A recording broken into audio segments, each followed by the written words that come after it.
بسم اللہ الرحمن الرحیم۔ حضور اکرم صلی اللہ تعالی علیہ وآلہ وسلم نے اپنی وفات اقدس سے صرف چند دن پہلے رومیوں سے جنگ کے لیے ایک لشکر کی روانگی کا حکم فرمایا، اور اپنی علالت ہی کے دوران اپنے دست مبارک سے جنگ کا جھنڈا باندھا، اور حضرت اسامہ بن زید رضی اللہ تعالی عنہما کے ہاتھ میں یہ نشان اسلام دے کر انہیں اس لشکر کا سپہ سالار بنایا۔ ابھی یہ لشکر مقام جرف میں خیمہ زن تھا اور عساکر اسلامیہ کا اجتماع ہو ہی رہا تھا کہ وصال کی خبر پھیل گئی، اور یہ لشکر مقام جرف سے مدینہ منورہ واپس آ گیا۔ وصال کے بعد ہی بہت سے قبائل عرب مرتد اور اسلام سے منحرف ہو کر کافر ہو گئے۔ نیز مسیلمۃ الکذاب نے اپنی نبوت کا دعویٰ کر کے قبائل عرب میں ارتداد کی آگ بڑھا دی اور بہت سے قبائل مرتد ہو گئے۔ اس انتشار کے دور میں امیر المؤمنین ابو بکر صدیق رضی اللہ تعالی عنہ نے تخت خلافت پر قدم رکھتے ہی سب سے پہلے یہ حکم فرمایا کہ جیش اسامہ یعنی اسلام کا وہ لشکر جس کو حضور اکرم صلی اللہ تعالی علیہ وآلہ وسلم نے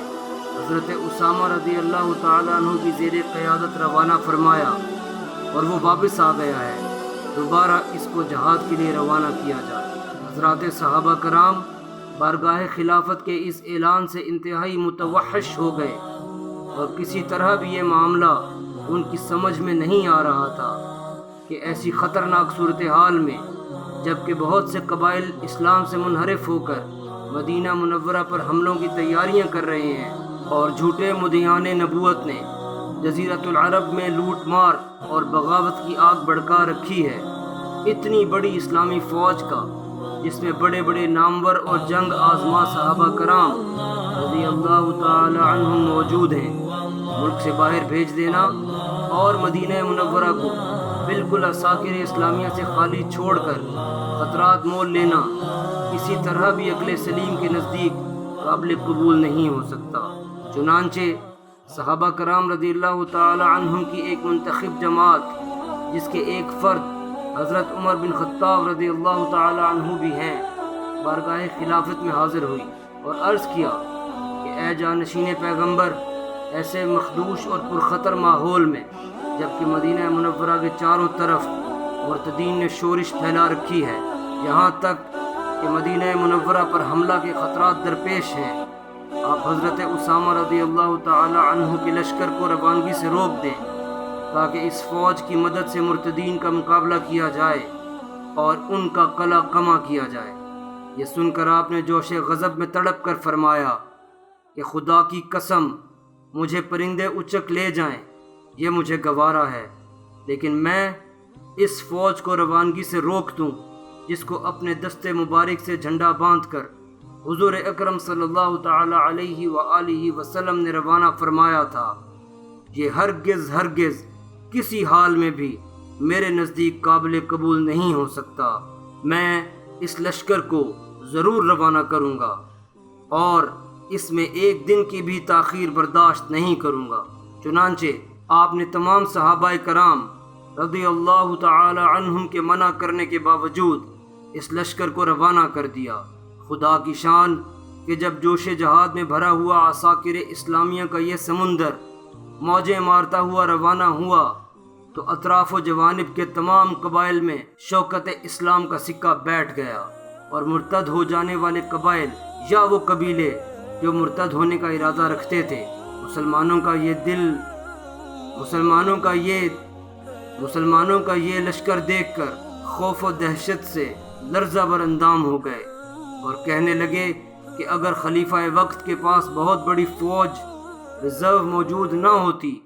تو وہ بھلا اتنا بڑا لشکر ملک سے باہر کس طرح بھیج سکتے تھے۔ اس خیال کے آتے ہی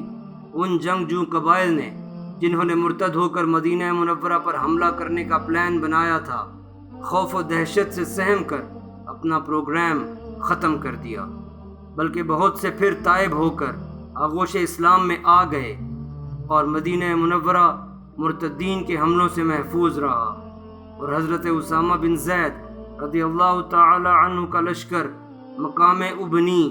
میں پہنچ کر رومیوں کے لشکر سے مصروف پیکار ہو گیا، اور وہاں بہت ہی خونریز جنگ کے بعد لشکر اسلام فتح یاب ہو گیا، اور حضرت اسامہ رضی اللہ تعالی عنہ بے شمار مال غنیمت لے کر 40 دن بعد فاتحانہ شان و شوکت کے ساتھ مدینہ منورہ واپس تشریف لائے، اور اب تمام صحابہ کرام رضی اللہ تعالی عنہم انصار و مہاجرین پر اس راز کا انکشاف ہو گیا کہ حضرت اسامہ رضی اللہ تعالی عنہ کے لشکر کو روانہ کرنا عین مصلحت کے مطابق تھا، کیونکہ اس لشکر نے ایک طرف تو رومیوں کی عسکری طاقت کو تہس نہس کر دیا، اور دوسری طرف مرتدین کے حوصلوں کو بھی پست کر دیا۔ یہ امیر المؤمنین حضرت ابوبکر صدیق رضی اللہ تعالی عنہ کی ایک عظیم کرامت ہے کہ مستقبل میں پیش آنے والے واقعات آپ پر قبل از وقت منکشف ہو گئے،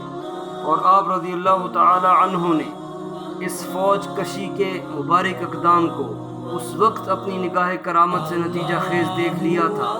جبکہ وہاں تک دوسرے صحابہ کرام